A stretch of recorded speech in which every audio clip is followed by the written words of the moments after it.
베드로전서 4장 12절에서 19절, 우리가 지난번에 두 번에 걸쳐서 베드로전서 1장부터 11절까지 했습니다. 그리고 이제 세 번의 설교를 하게 됩니다. 자, 베드로전서 4장, 동일한 주제예요. 고난에 대해서 말씀인데 좀 살펴보도록 하겠습니다. 4장 12절을 제가 그 다음 여러분들 마지막 19절은 합독하도록 하겠습니다. 제가 봉독합니다. 사랑하는 자들아, 너희를 연단하려고 오는 불시험을 이상한 일 당한 것 같이 이상히 여기지 말고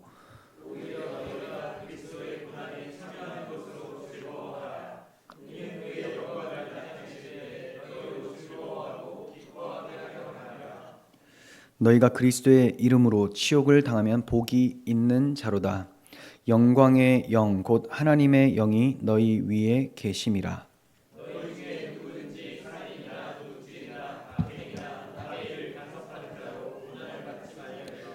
만일 그리스도인으로 고난을 받으면 부끄러워하지 말고 도리어 그 이름으로 하나님께 영광을 돌리라. 하나님의 집에서 시즌을 시작할 때가 우리가 먼저 하면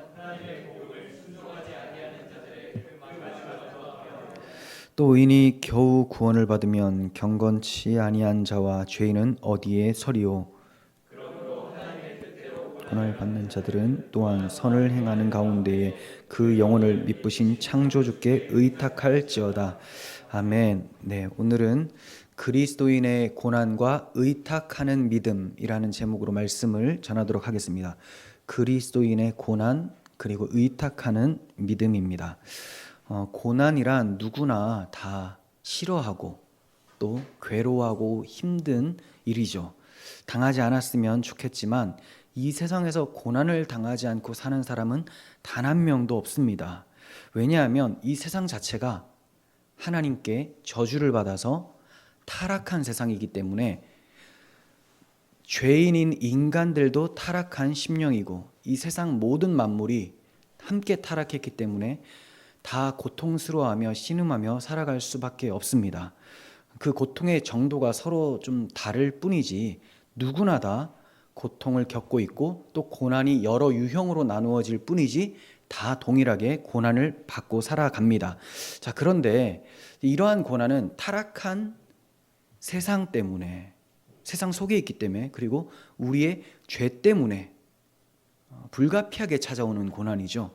그래서 불신자나 신자나 동일하게 다 이러한 고난을 받게 됩니다. 제일 큰 고난이 죽음이죠. 다 병들고 아프고 죽어요. 그러니까 이러한 것이 죄 때문에 타락한 세상 속에 살고 있기 때문에 일어나는 그런 일들이에요. 그런데 그리스도인이 받는 고난 중에는 좀 성격이 다른 고난도 있습니다. 자, 그것은 그리스도인답게 그리스도 예수를 본받아 살아가기 때문에 찾아오는 고난도 있다는 거예요. 하나님께서는 이러한 고난을 통해서 성도들을 연단시켜 주십니다. 물론 그리스도인답게 살아서 받는 고난도 있고 또 앞서 말씀드린 대로 그냥 타락한 세상에서 내가 또 죄인이기 때문에 여러 어려움들을 이유를 모르게끔 무슨 뜻인지 모르지만 찾아오는 고난도 있어요. 하나님께서 이런 모든 고난을 통해서 성도를 연단시켜 가세요. 그 연단이란 것이 도대체 뭐냐? 내가 올바른 믿음을 가지고 있는지를 시험하신다라는 거죠. 이런 시험을 지내면서 성도들은 자기의 믿음을 더욱더 굳건하게 만듭니다. 그러니까 어떻게 하면 이 믿음을 굳건하게 만드는 것이냐? 고난이 찾아올 때 하나님께서는 더욱더 창조주를 의지하고 창조주께 모든 것을 맡기도록 만들어내신다라는 거예요. 우리의 믿음은 내 믿음, 단독적인 믿음이라고 할 수가 없는 믿음입니다.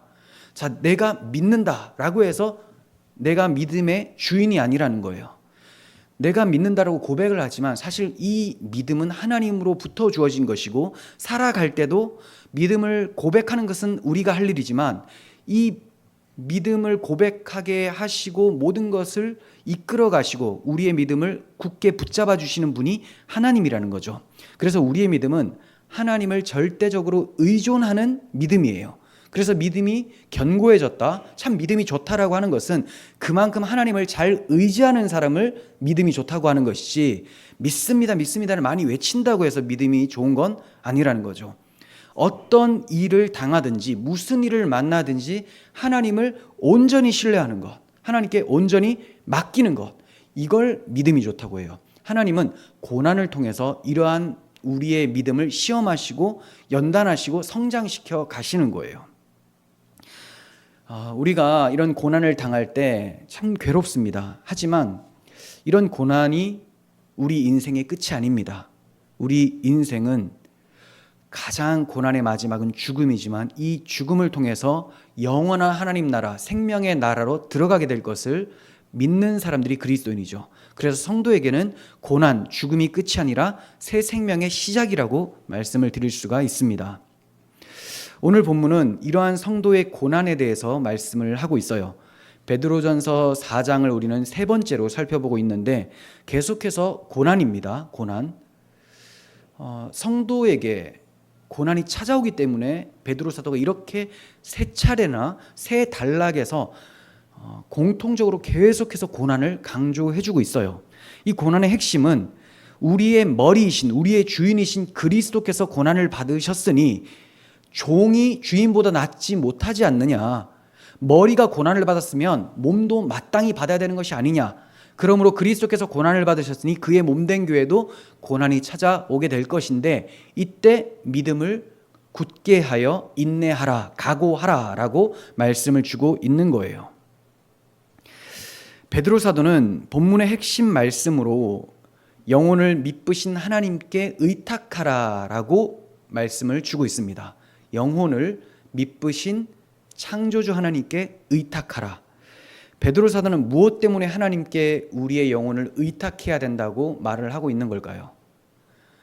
앞으로 불시험이 찾아올 거기 때문에.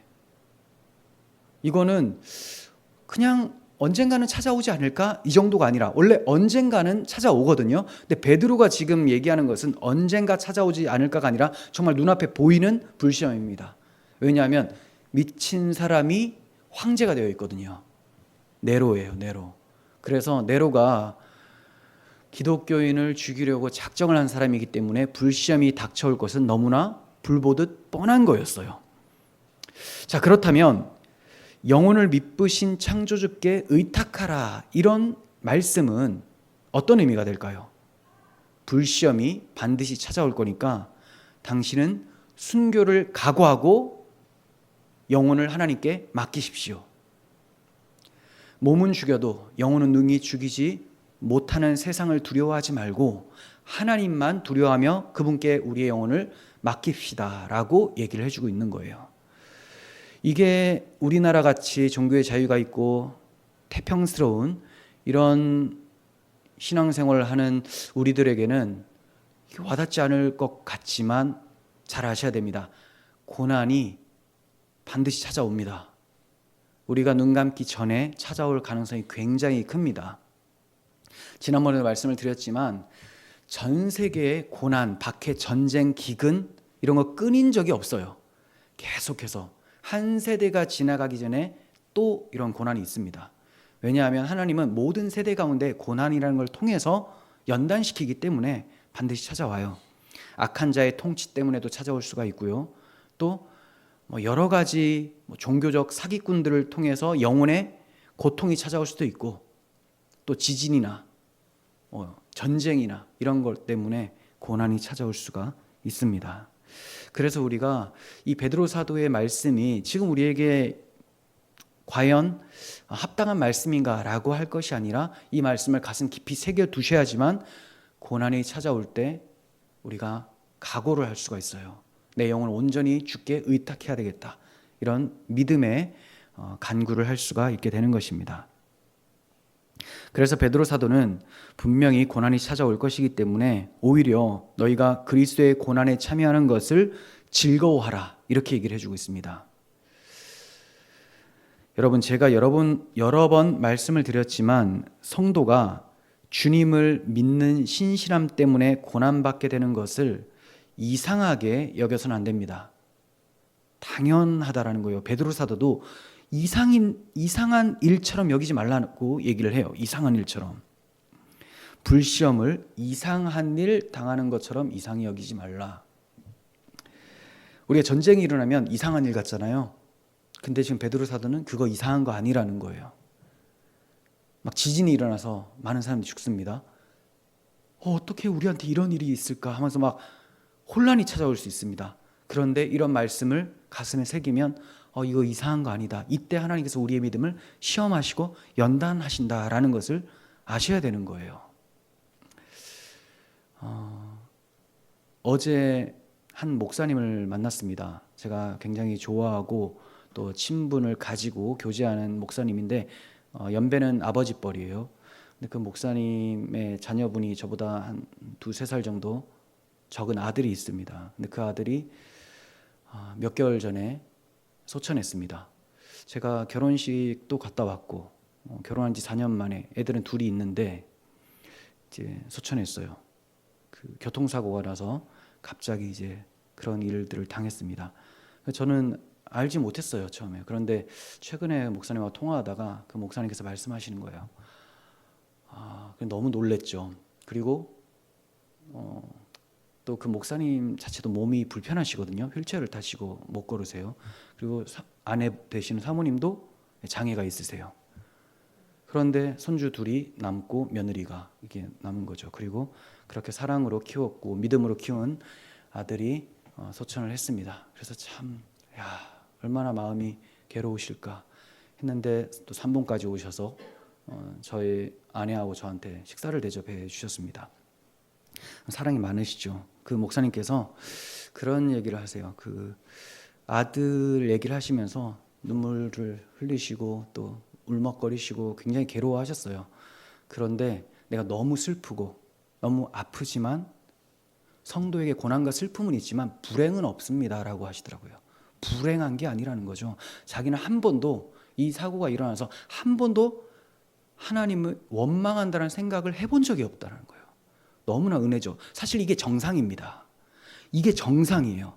기독교인은 하나님께 원망이라는 것은 머릿속에 들어올 수 없는 구조를 가지고 있는 사람들이에요. 왜냐? 받은 은혜를 알고 있기 때문에. 지금 당장 나를 생명을 가져가셔도 할 말이 없는, 오히려 감사 찬송하며 주님 나라로 가게 되는, 우리 죽어도 영원한 나라로 가게 되기 때문에 할 말이 없는 사람인데 우리가 너무 안일하게 살다 보니까 너무 복음의 깊이를 모르다 보니까 불평 원망이 배어 있어요. 이거 정말 위험한 신앙입니다. 그분이 말씀하셨어요. 고난과 슬픔은 있지만 불행은 없다. 어떤 사람들은 그 목사님한테 아들에 대한 이야기를 잘 못한다고 합니다. 혹시 힘들까 봐. 그런데 본인이 먼저 얘기하세요. 아버지께 하나님께서 아들을 기쁘게 받으셨을 것이고 그리고 소망을 가지고 있으니, 부활 소망을 가지고 있으니. 네, 저도 자주 말씀을 드리죠. 성도는 복 있는 사람입니다. 왜 복이 있느냐? 복 대신 그리스도를 영접한 사람이기 때문에. 그래서 성도는 무엇을 하든지 복된 사람이에요. 어떤 일을 해도 그게 불법적인 일이 아니라면 복된 일을 하는 겁니다. 복이 뭐냐? 그 직업이 복이 아니고 내가 복이 되었기 때문에, 그리스도 안에서 내가 복이 되었기 때문에 무슨 일을 하든지 그게 복된 일이 되는 거예요. 내가 돈을 벌잖아요. 그게 복이 들어온 겁니다. 돈이 나가잖아요. 그게 복된 상태라는 거예요. 돈이 복이니까 이게 있으면 난 복 받았고 이게 없으면 복을 잃었다, 이렇게 생각하시면 안 된다는 거죠. 건강은 복이다, 건강을 잃는 것은 불행이다, 이렇게 생각하실 게 아니라는 거죠. 복은 예수 그리스도고 그분과 연합된 내가 복이고, 내가 복이면 건강을 잃어도 복이고 건강이 있어도 복이라는 거죠. 물론 우리는 우리의 잘못 때문에 건강을 잃으면 그건 하나님께 죄송해야 될 일입니다. 하지만 불행은 아니에요. 하나님께 죄송해야 되죠. 왜냐하면 맡은 사명에 충실히 자신의 사명을 다하기 위해서 건강관리를 하지 못했다라는 것, 이런 것들은 우리가 참 죄송한 마음을 가지고 또 다시 또 성실하게 신앙생활을 해야 되겠지만, 이런 외부적인 것, 이런 것이 있고 없고가 불행이 아니라는 거예요. 그런 식으로 따지면 최고의 불행은 죽음입니다. 그죠? 그러면 사도 바울 그리고 12명의 제자들 어떻게 죽었어요? 사도 요한 빼고는 다 순교당했습니다. 사도 요한은 순교당하는 것과 마찬가지죠. 밤모섬에 유배돼서 그렇게 괴롭게 살다가 요한계시를 은혜 가운데 썼지만 이 사람들을 우리는 저주받았다고 할 수 있습니까? 아니라는 거예요. 저주는 그리스도 없는 것이 저주입니다. 주와 함께하면 그 어디나 하늘나라라는 것이 그냥 노래 가사로만 존재해서는 안 되고 우리의 신앙 고백이 되어야 돼요. 그래서 베드로 사도가 우리에게 해주시는 권면은 정말로 중요한 말씀이고 우리가 죽을 때까지 이 말씀을 가슴에 담고 적용하면서 살 수 있어야 됩니다. 주님의 말씀 한번 들어보겠습니다. 주님께서는 성도가 고난을 당할지 안 당할지를 어떻게 말씀하셨을까요? 내가 당했으니 너희도 당한다 라고 말씀하십니다. 자, 요한복음 15장 18절. 세상이 너희를 미워하면 너희보다 먼저 나를 미워한 줄 알라. 세상이 너희를 미워하면 그럴 때가 온다는 거죠. 그럴 때가 온다는 거예요. 그럴 때 너희는 생각하라. 너희보다 먼저 나를 미워한 줄 알라. 너희가 세상에 속하였더라면 세상이 자기의 것을 사랑할 것이나 너희는 세상에 속한 자가 아니요 도리어 내가 너희를 세상에서 택하였기 때문에 세상이 너희를 미워하느니라. 내가 너희에게 종이 주인보다 크지 못하다 한 말을 기억하라. 이거 기억하라는 거예요. 우리한테도 기억하래요.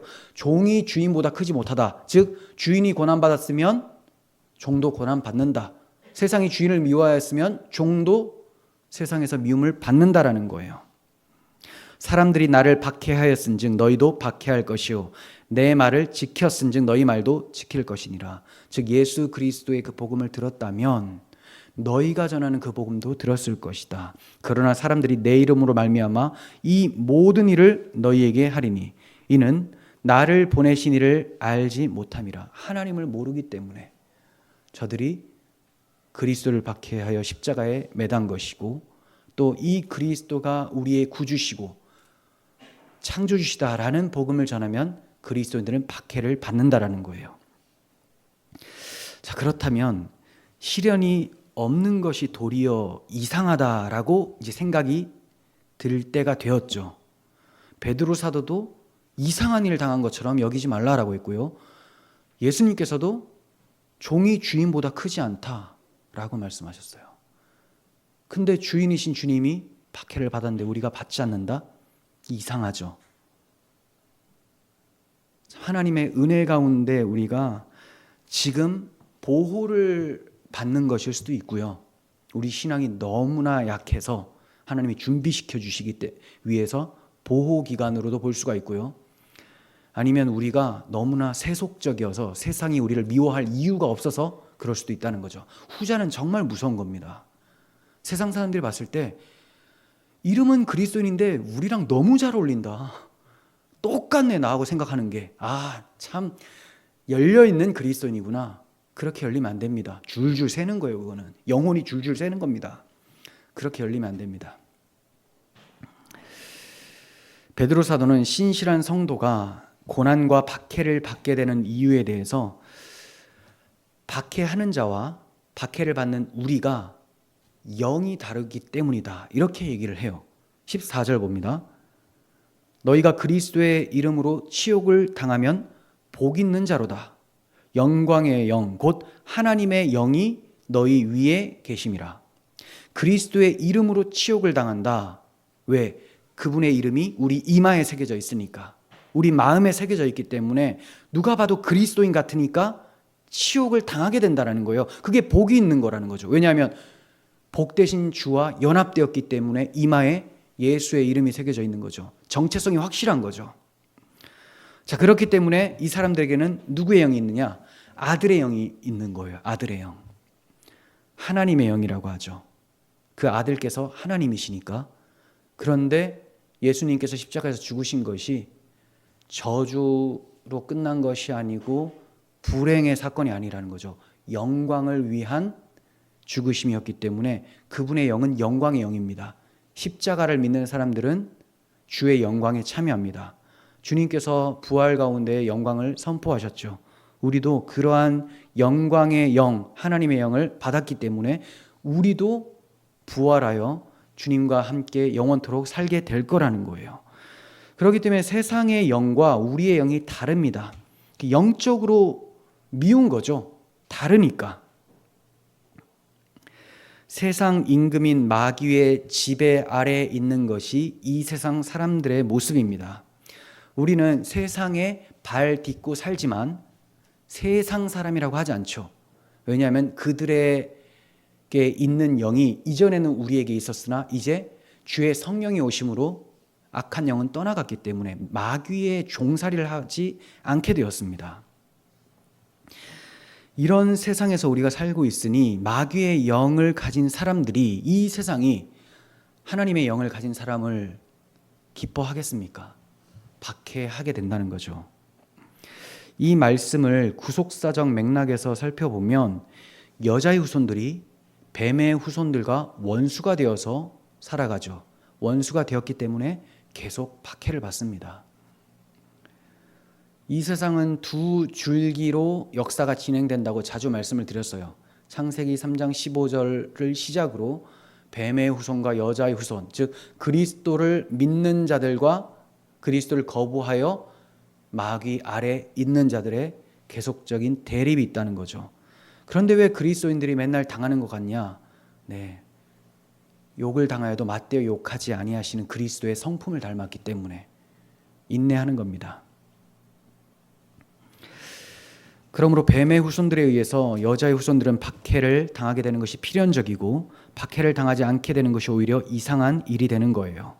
하지만 성도는 반드시 승리를 합니다.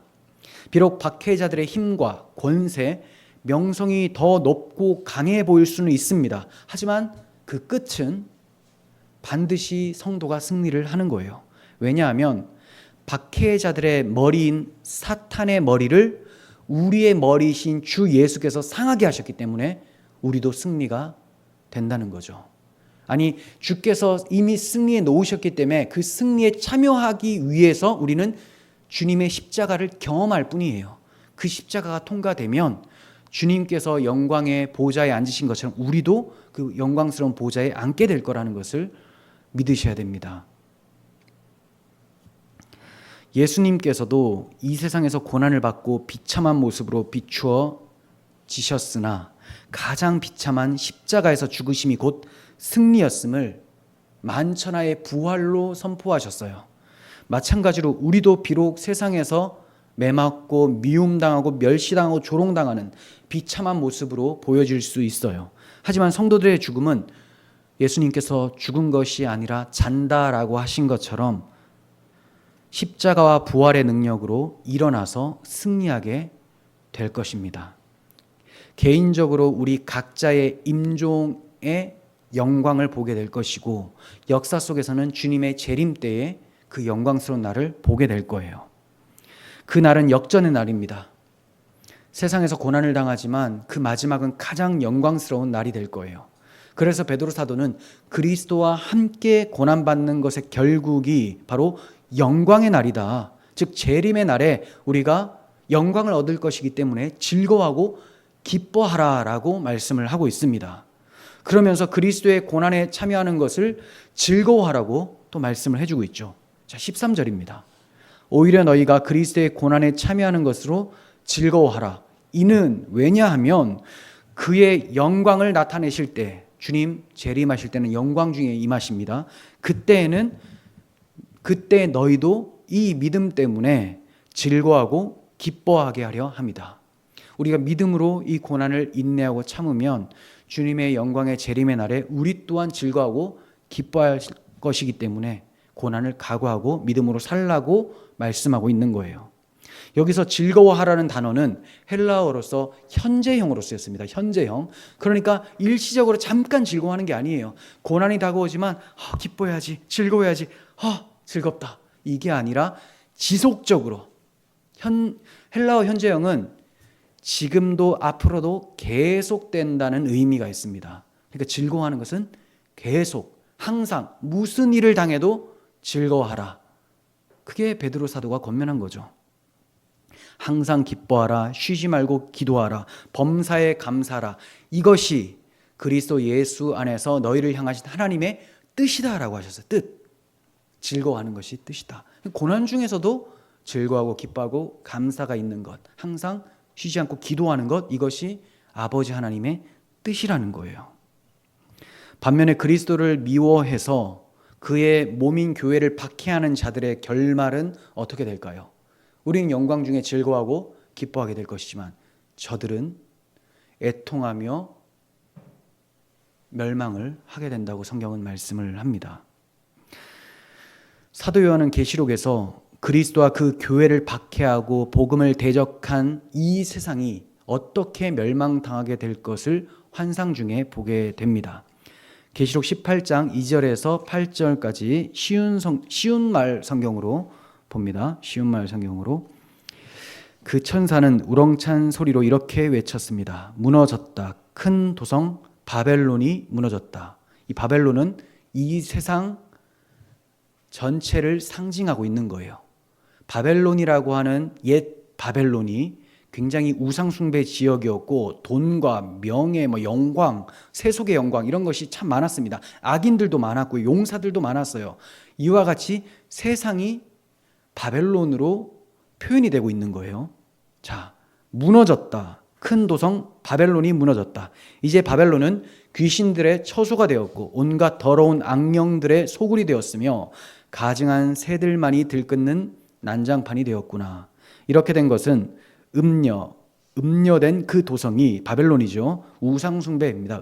음탕하다, 음란하다라는 것은 하나님 외에 다른 것을 가치로 여기며 섬기는 것.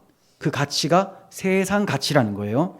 음녀된 그 도성이 자신의 음행으로 빚은 진노의 포도주를 모든 나라들에게 주어 마시게 하였고, 그러니까 모든 나라들이 다 세상 가치를 따라서 살아가게 된 거예요. 또 자신의 지나친 사치 행각으로 말미암아 세상의 상인들로 부정한 재물을 쌓게 했기 때문이다. 그때 나는 하늘에서 또 다른 음성이 울려나는 것을 들었습니다. 그 음성은 이러했습니다. 내 백성들아, 너희는 음녀된 그 도성에서 즉시 떠나라. 그 도성의 죄악에 가담하지 말고 그 도성이 받을 재앙에서 피하도록 하여라. 하나님의 백성들에게 빨리 도망하라는 거예요. 소돔과 고모라가 멸망당할 때 롯에게 빨리 도망하라고 한 것처럼 뒤돌아보다가 어떻게 됐습니까? 롯의 처는 소금 기둥이 되었죠. 롯의 처를 기억하라는 거죠. 빨리 도망하라. 거기서 나오라는 거예요. 그 죄악에 가담하지 말고 그 재앙을 받지 말라는 겁니다. 5절, 마침내 그 도성의 죄가 하늘에까지 닿았으므로 하나님께서 그 도성의 죄악을 기억하셔서 크게 진노하셨다. 하나님이 언제 멸망시키냐면 하나님의 진노의 잔이 채워질 때. 이스라엘 백성들이 애굽에서 종살이를 430년 동안 했습니다. 왜 그렇게까지 길게 했느냐? 아직까지 멸망당할 가나안 족속이 죄가 아직 덜 찼기 때문에 저들이 너무나 부패해서 하나님의 진노의 잔이 차게 되면 그때 너희들을 뽑아 올려서 가나안 땅으로 보내서 저들을 심판할 것이다. 이렇게 말씀하신 거예요. 소돔과 고모라도 마찬가지고 이 세상도 진노의 잔이 차게 되면 망하게 됩니다. 하나님은 계속해서 오래 참고 계시는 거예요. 6절, 그러므로 너희는 너희는 하나님의 백성은 그 도성이 너희에게 준 만큼 그 도성에게 그대로 돌려주고 더 나아가 그 도성이 너희에게 행한 만큼 갑절로 갚아주며 그 도성이 너희에게 부어준 잔에 갑절로 부어서 도로 돌려주어라. 이것은 기독교인들이 어떤 특별한 힘이 있어서 갚아준다는 것이 아니라 우리 주 예수께서 우리 대신 우리의 괴로움들, 이 세상을 살아가면서 고통스러웠던 것을 다 갚아주신다라는 표현이에요. 7절, 그 도성이 이제까지 마음껏 자신을 영화롭게 하고 극도로 사치를 누렸으니 이제는 그만큼 큰 고통과 극한 슬픔을 안겨주어라. 음녀된 그 도성은 크게 교만하여 마음속으로 말하기를 나는 보좌에 앉아있는 여왕이다. 한낱 과부가 아니므로 절대로 내게는 슬퍼할 일이 없을 것이다 라고 하는구나. 네, 세상 사람들이 그러죠. 우리가 복음을 전하면 세상이 멸망당하기는 뭘 멸망당해. 세상은 예전부터 그대로 있다. 네, 이런 사람들이 있죠. 노아 방주 때도 사람들이 그렇게 말을 했습니다. 오늘날에도 이렇게 얘기를 하고 있어요. 그러나 단 하루 사이에 큰 재앙이 닥칠 것이니 하나님의 재앙은 부지불식간에 갑자기 닥칩니다. 곧 죽음과 슬픔과 기근의 재앙이 그 도성을 순식간에 덮쳐버릴 것이고 그 도성은 모조리 불타버릴 것이다. 그것은 그 도성을 심판하시는 주 하나님께서는 강하시기 때문이다. 여러분 어떻습니까? 세상이 이처럼 한날 한시에 부지불식간에 멸망당한다고 해요. 하나님의 진노 앞에서 벌벌 떨고 설 수가 없다고 얘기를 합니다. 그런데도 아직도 이 세상에서 영광 받기를 바라고 계시다면 생각을 고치셔야 됩니다. 우리의 부족함 때문에 믿음이 참 부족해서 저는 가끔이라고 말씀드리는 거예요. 자주라는 것은 믿음이 부족한 게 아니라 믿음이 없을 수가 있습니다. 자, 믿음이 부족하기 때문에 연약해서 가끔 그런 생각이 찾아올 수도 있어요. 야, 이 세상에서 영광 받고 싶다. 하지만 이것을 배격해야 돼요. 그 마귀가 주는 생각입니다. 방금 읽어본 이 바벨론 멸망, 세상 멸망은 사람들에게 사치와 영광과 명예를 가져다 주는 것이었습니다. 하지만 그 끝은 하나님의 진노를 받는 것이었어요. 우리가 연약해서 이런 일들이 일어나더라도 반드시 배격해야 됩니다. 만일 이것을 교리화해서 세상 영광을 받는 것이 기독교입니다 라고 가르친다면, 또 그것을 믿고 있다면 이것은 이방 종교가 기독교로 옷 입은 것일 뿐이에요. 그냥 이방 종교입니다. 기독교는 그런 게 아니에요. 그렇다면 우리 주님부터 그런 일을 당하시면 안 되고, 또 그렇게 잘 믿었던 사도들도 그런 일을 당하셔도 안 되고, 지금보다 훨씬 더 믿음 좋았던 초대교인들도 그런 비참한 괴로움을 당하시면 안 되는 거였죠. 하지만 우리 신앙의 선배들은 세상 영광을 구하지 않고 하늘 영광을 구했습니다. 그런데 그분들의 후배들이라고 하는 우리들은 과연 어떠한 것을 구하고 있는지 돌아봐야 됩니다. 이게 내 주변이 너무 태평스러우니까 신앙 또한 태평하게 되는 경우가 너무 많아요. 그런 신앙으로는 절대로 주님 오시는 날을 순결한 신부로 맞이할 자세를 갖출 수가 없습니다. 여러분, 그리스도인의 영광스러운 고난을 말할 때 주의할 점이 있어요. 그리스도인들은 고난을 당하는데 영광스러운 고난이라고 하죠. 하지만 우리의 부족함 때문에, 나의 잘못 때문에 그런 고난이 찾아올 수도 있다는 거죠. 그래서 내가 잘못해서 당하는 고난을 내가 그리스도인으로서 당하니까 이것도 영광으로 알고 잘 견뎌야지, 그런 말 하지 말라고 베드로 사도가 얘기를 하는 거예요. 그건 네 잘못이고, 내가 지금 말하는 거는 예수 향기 나는 것 때문에 세상에서는 그 향기가 악취처럼 느껴진다. 그래서 여러분들을 멸하려고 할 것이기 때문에 그때 받는 고난을 기쁘게 생각하고 영광으로 여겨라, 이렇게 얘기를 하고 있는 거지. 너희들이 살인하고 잘못하고 거짓말하고 이런 것 때문에 고난받는 거, 그거는 세상 사람들도 그것 때문에 처벌받는 것이기 때문에 그런 말 하지 말라라고 하고 있어요. 자, 15절에서 16절입니다. 너희 중에 누구든지 살인이나 도둑질이나 악행이나 남의 일을 간섭하는 자로 고난을 받지 말려니와, 만일 그리스도인으로 고난을 받으면 부끄러워하지 말고 도리어 그 이름으로 하나님께 영광을 돌리라. 네. 그러니까 그리스도인도 성격이 다른 고난을 받을 수가 있다는 거죠. 자기가 잘못해서 또는 주님을 닮아서. 네. 어떤 게 영광스럽습니까? 주님을 닮아서 받는 고난이죠. 사도는 그리스도인으로 고난을 받으면 부끄러워하지 말라고 해요. 베드로 사도는 처음에 자기가 예수 그리스도의 제자라는 사실을 부끄러워했습니다. 두려워했습니다. 한 여종이 당신 예수하고 함께 있었던 사람 아니야? 라고 하니까 아니다, 절대로 아니다, 3번이나 부인하면서 부인 정도가 아니라 예수 그리스도를 욕하고 저주했습니다.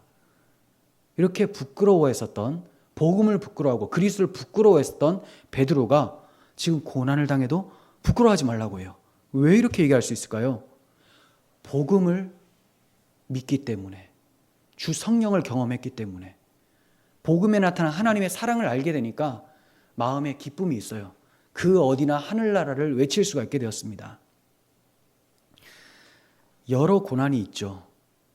베드로는 지금 우리가 살면서 그냥 뭐 아프거나 또 재정이 힘들어지거나 이런 건 언급조차 안 해요.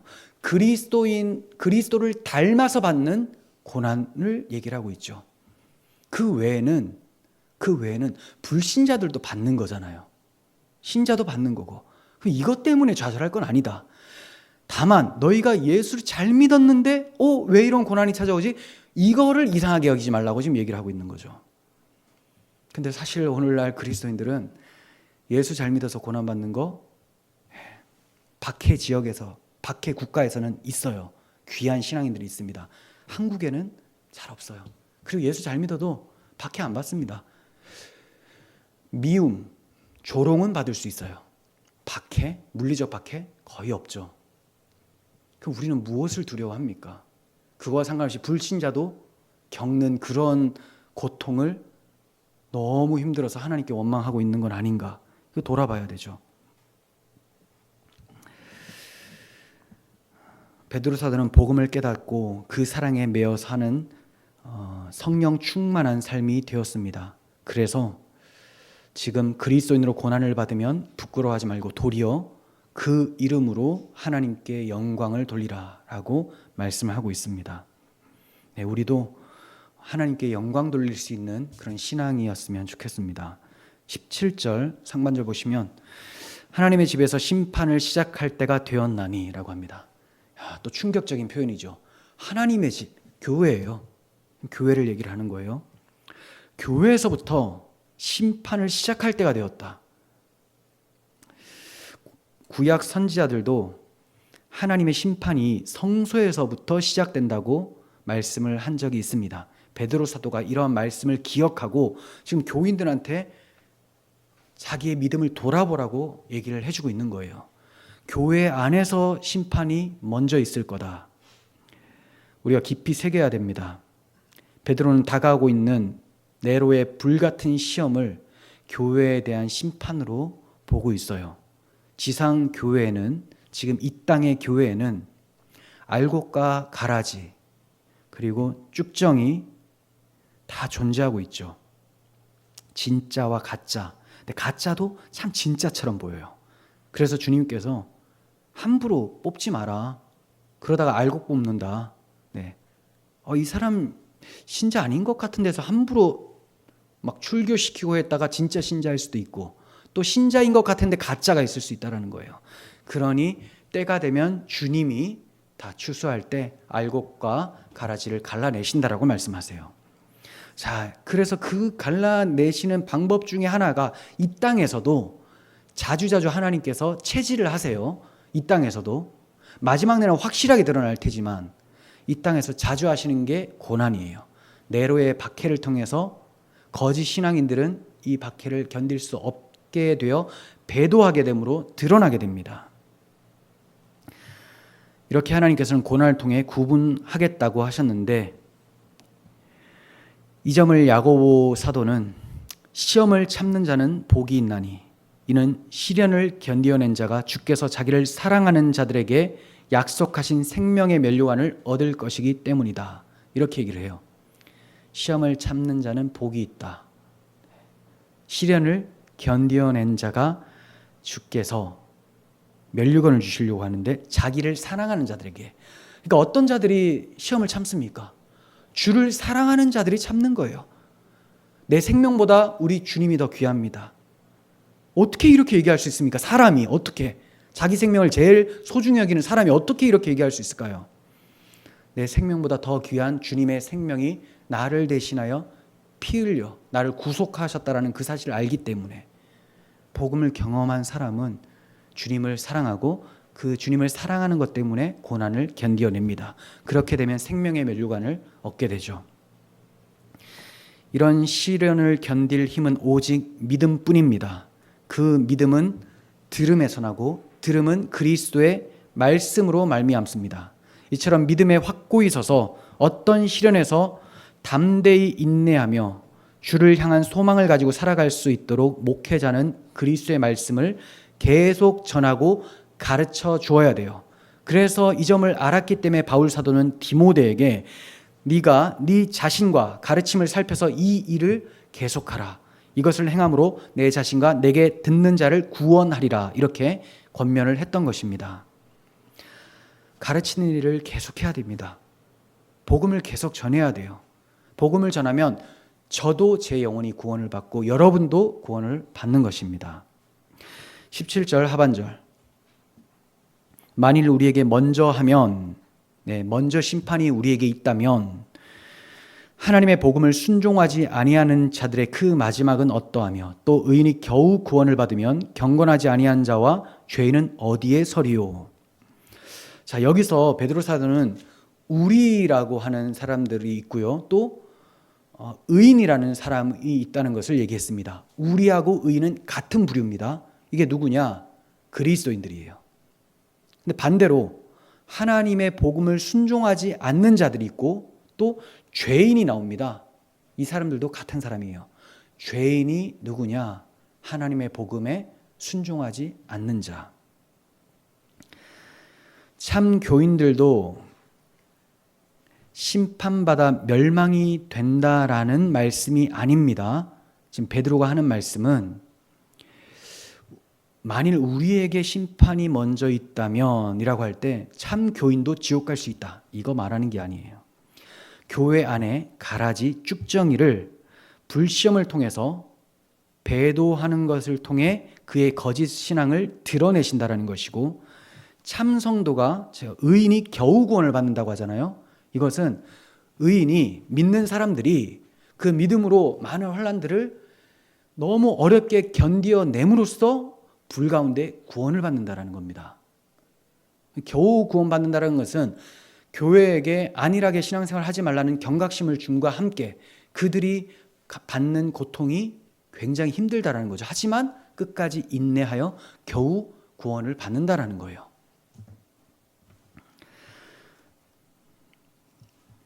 그러므로 의인이 겨우 구원을 받으면이라는 말씀은 불시험을 치러야만 하는 초대교회 성도들에게 깨어서 경계하라는 말씀이 되죠. 그리고 겨우 구원을 받는다라는 말씀은 종교의 자유가 있기 때문에 박해를 받지 않고 살아가고 있는 대한민국 교인들에게 우리의 신앙을 더욱 돌아보도록 하는 말씀이 됩니다. 눈여겨볼 말씀은 죄인은 어디에 서리오예요. 우리가 겨우 구원을 얻는다면 죄인들, 하나님의 복음에 불순종하는 죄인들은 도대체 어디에 설 수 있을까? 죄가 많다고 지옥에 가고 죄가 적어서 천국에 가는 게 아닙니다. 모든 사람은 다 죄인이에요. 그런데 여기에서 죄인은 앞서 말씀드린 대로 특별한 죄인, 하나님의 사랑을 모독한 죄인. 제가 죄라는 것은 하나님의 사랑을 거부한 것을 죄라고 했죠. 복음을 거부한 죄, 이 사람들을 죄인이라고 하고 있어요. 기독교적 가치관이 아니라 세속 가치를 행하는 완고한 사람들, 예수 그리스도를 미워하며 교회를 박해하는 사람들, 죄인이라고 하고 있습니다. 이런 자들이 진노의 날에 설 곳이 없다고 얘기를 하고 있는 거예요. 여러분, 이 세상에 죄인 아닌 사람이 없어요. 우리도 다 죄인이죠. 하지만 죄인인 나를 대속해서 주님께서 사랑으로 십자가를 지셔서 우리가 그 사랑의 복음을 믿습니다. 그 믿음 때문에 구원의 반석 위에 서 있는 자가 되었기에 하나님의 진노의 큰 날에 멸망당하지 않고 어린 양 앞에 설 수 있게 된 거예요. 주님의 사랑 때문에, 주님을 믿기 때문에, 주님께서 대신 하나님의 진노의 심판을 가져가시기 때문에 그 진노의 날에 하나님 앞에 담대히 설 수 있습니다. 그분의 의가 아니면 우리는 설 수 없어요. 아무리 우리가 선행이라고 내놓는 것조차 하나님 앞에서는 악취나는 죄악입니다. 그래서 내가 뭔가 선행을 했다면 하나님 나 잘했죠가 아니라 주의 은혜로 제가 이 일도 했네요. 주님 감사합니다. 주님께서 하신 일을 주님 영광 받아주시옵소서. 이렇게 하는 자에게 하나님이 네가 진정 내 아들의 힘으로 하였구나. 네가 성령을 의지해서 하였구나. 네가 은혜로 했구나라고 말씀하시는 거죠. 이런 자들에게 상이 있는 거예요. 은혜인데도 우리에게 상으로 갚아주시는 것이죠. 그러니까 성도는 자기가 한 것을 자랑하는 자가 아닙니다. 내가 이만큼 착한 일을 했고 나는 이렇게 잘 믿었고 이런 거 성도의 말이 아닙니다. 성도는 열심히 하였고 잘 믿어도 자기는 없고 그리스도밖에 없어요. 자기를 그리스도의 십자가 뒤에 가리우고 부활하신 주만 자랑으로 삼는 사람들입니다. 이런 사람이 진노의 큰 날에 여호와 앞에 설 수가 있어요. 하지만 그리스도의 복음을 끝까지 거부한 사람들, 이 사람들의 결말은 어떻게 됩니까? 계시록 6장 15절에서 17절 보시면 땅의 임금들과 왕족들과 장군들과 부자들과 강한 자들과 모든 종과 자유인이, 즉 세상에서 좀 방귀 좀 낀다고 하는 사람이나 그리고 나름 착하게 산다고 했던 사람이나 뭐 어떠한 형편에 있든지 그 사람이 뭐 괜찮은 사람 나쁜 사람 이것과 상관없이 또 신분 이런 거 아무 상관없다. 이 사람들이 어떻게 됩니까? 굴과 산들 바위 틈에 숨는다고 해요. 자, 숨는다라고 하면 누가 생각나요? 에덴 동산에서 아담과 하와가 자기 의로 무화과 나무 잎을 치마로 엮어서 수치를 가려 보았죠. 자기가 한 거죠. 이걸로는 설 수가 없어요. 그래서 하나님의 음성을 듣고 동산 나무 사이에 숨어버립니다. 하나님 옆에 감히 설 수가 없어요. 심판받아요. 그럼 무엇으로 설 수 있습니까? 어린 양의 피 흘려 만들어주신 가죽옷을 입고 서게 되죠. 근데 이 사람들은 그 가죽옷, 그리스도의 복음을 거부했기 때문에 멸망당할 수밖에 없어요. 16절 봅니다. 산들과 바위에게 말하되 우리 위에 떨어져 보좌에 앉으신 이의 얼굴에서와 그 어린 양의 진노에서 우리를 가리라. 그들의 진노의 큰 날이 이르렀으니 누가 능히 서리요. 하나님과 그 아들 어린 양 예수 그리스도의 진노의 큰 날이 이르렀다. 누가 과연 그 하나님 앞에 설 수가 있겠느냐. 자, 하나님 앞에 서서 살아가는 것을, 그 권리를 한 글자로 제가 뭐라고 말씀드렸죠? 하나님 앞에서의 생존권을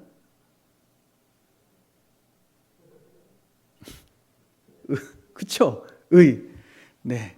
왜 담대하게 말씀하셔야죠. 의. 누구의 의? 예수 그리스도께서 피 흘려 우리에게 세우신 그 의죠. 그래서 사도 요한이 이 답변을 또다시 환상 가운데 보게 되는 거예요.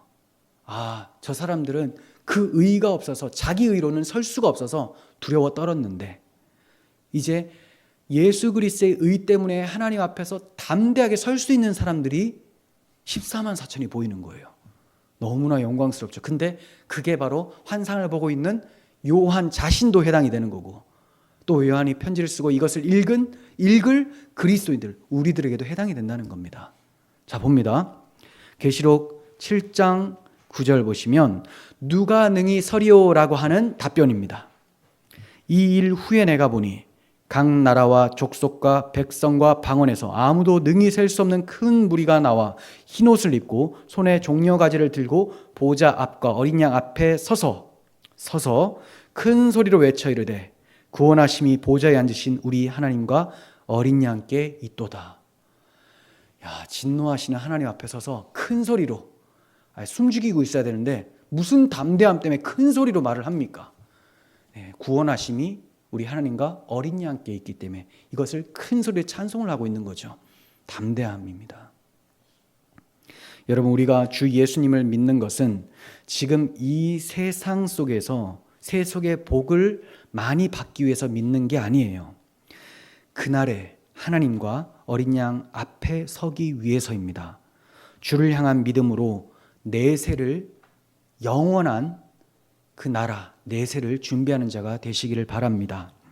19절 그러므로 하나님의 뜻대로 고난받는 자들은 또한 선을 행하는 가운데에 그 영혼을 미쁘신 창조주께 의탁할지어다.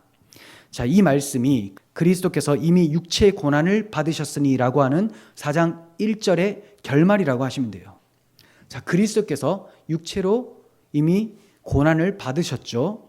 그런데 결말에 자, 우리도 고난을 받을 것이니 우리의 영혼을 미쁘신 창조주께 의탁하십시오. 주 예수가 받으셨으니 그분의 종인 우리도 받을 것입니다. 그러니 미쁘신 창조주께 영혼을 의탁하십시오. 자, 그런데 이 고난이 어떠한 고난이냐? 하나님의 뜻대로 받는 고난이라고 해요. 하나님 뜻대로. 하나님 뜻대로 받지 않는 고난은 15절에 나왔었죠. 엉뚱한 짓, 악행을 해서 받는 고난. 세상으로부터 정죄도 받고요. 감옥에도 가고요. 하나님께서 이런 자들도 벌하시기도 합니다. 그러니까 이런 거 말고 하나님의 뜻대로 복음 때문에, 주 예수 때문에 당하는 고난. 자, 이런 고난받는 사람들은 창조주께 자기의 영혼을 의탁해야 되는데 아무것도 하지 않고 그냥 하나님께 맡기는, 이게 아니고 뭔가를 하면서라는 거예요. 선을 행하면서. 왜 이 말씀을 집어넣었을까요? 지금 박해를 받잖아요. 네로가 참 많은 사람들을 죽이고 그 예루살렘 거리를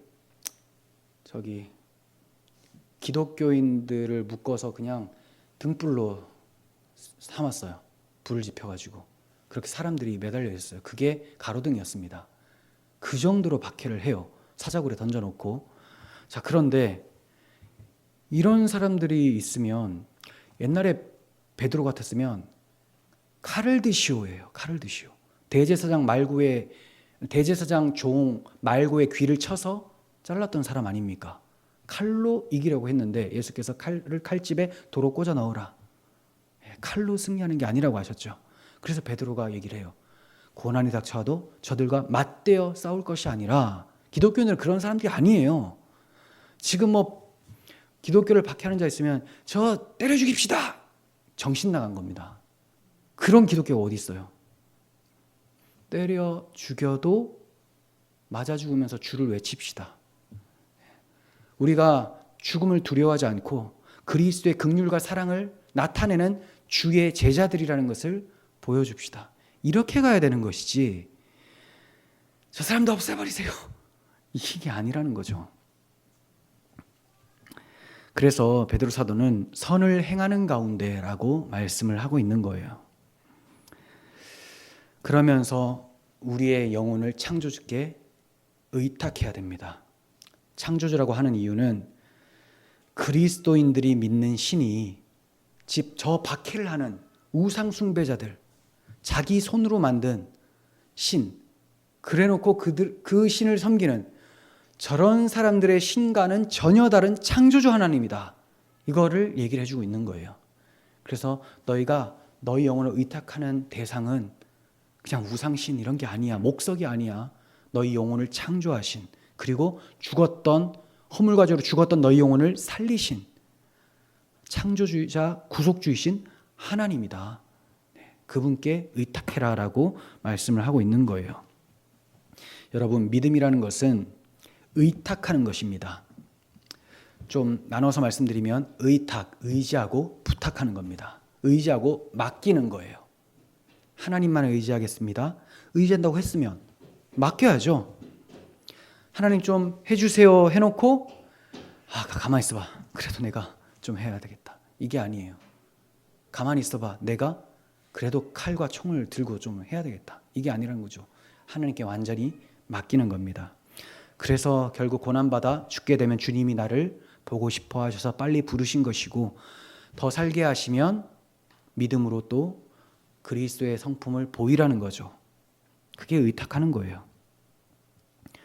특별히 베드로는 영혼을 의탁해야 된다고 말씀을 했습니다.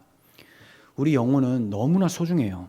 하나님의 형상대로 지음을 받아서 하나님만 섬기도록 하게 하는 기능이 바로 영혼입니다. 하나님의 형상대로 지음받아 하나님만 섬기도록 기능하게 하는 것이 영혼이에요.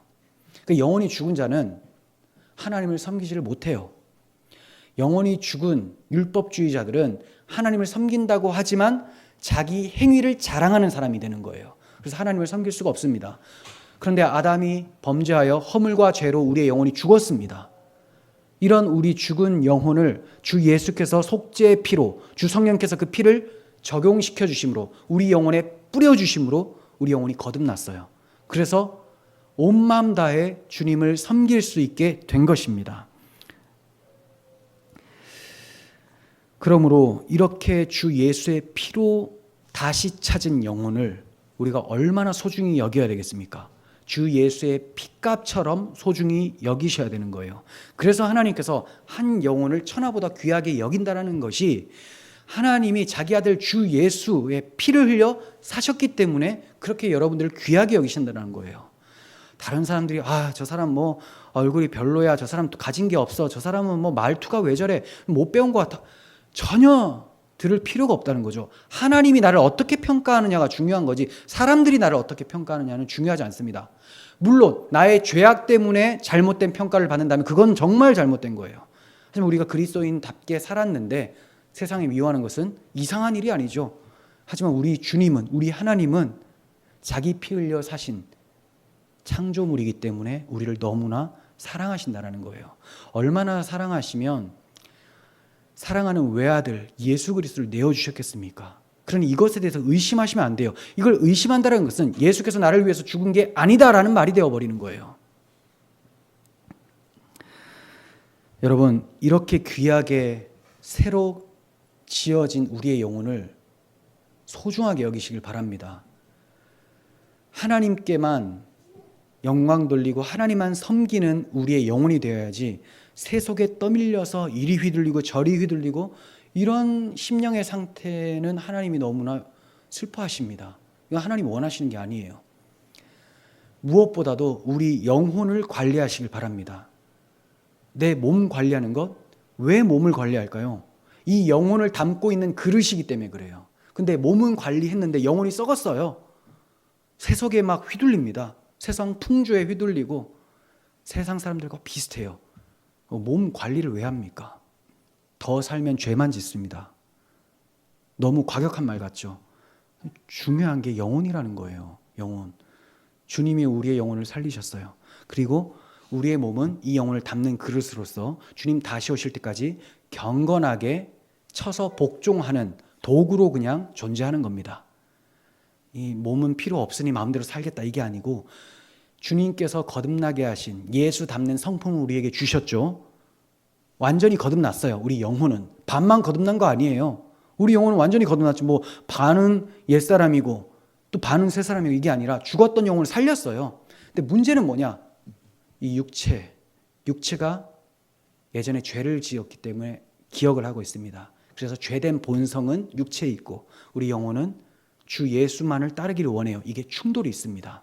그때 우리가 주 예수만을 사랑하며 순종하면 쳐서 복종시킴으로 우리의 몸을 의의 무기로 하나님께 드릴 수가 있는 것이고 여기서 지고 만약에 세속화된다면 불의의 무기로 하나님께 드리는 것이기 때문에 멸망의 모습이죠. 여러분 무엇보다도 우리의 마음, 우리의 영혼을 지키시기를 바랍니다.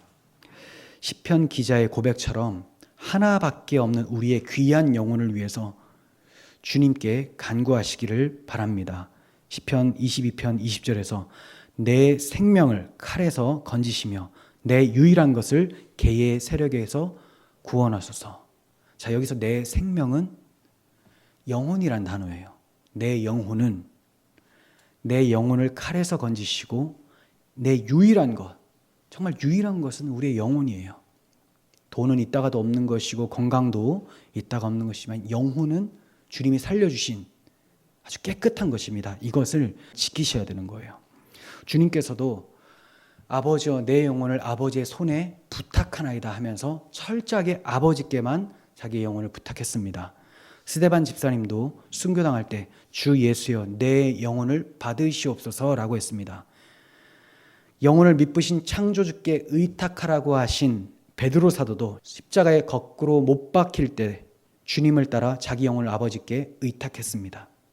그리고 베드로 사도의 이 편지에 힘을 얻은 많은 초대교회 성도들도 경기장에 던져져서 사자의 먹이가 될지언정 자기의 영혼을 하나님께 의탁을 했습니다. 우리 그리스도는 모두 이러한 의탁함이 있어야 돼요. 믿음은 의탁함입니다. 의지하고 맡기는 거예요. 믿는다고 말하기는 쉽지만 온전히 의탁하기는 어렵습니다. 우리가 진정한 믿음으로 우리의 영혼을 하나님께 의탁하기 위해서는 나를 대신하여 고난을 참으신 주님을 기억하시고 또 우리 선배들도 이와 같이 고난을 받으셨다는 것을 기억하셔야 됩니다. 그리고 날마다 주 예수에 대한 믿음을 고백하시면서 내 안에 주 성령께서 계속 거주하시고 교통하실 수 있도록 믿음 고백을 하셔야 됩니다. 그렇게 우리의 영혼을 주께 의탁함으로 하나님이 기뻐하시는 성도의 삶이, 그리스도인의 향기 나는 삶이 우리에게 나타나기를 간절히 소원합니다. 기도하겠습니다. 하나님 아버지, 때가 악합니다. 세월을 아끼는 저희들이 되게 하여 주시옵소서.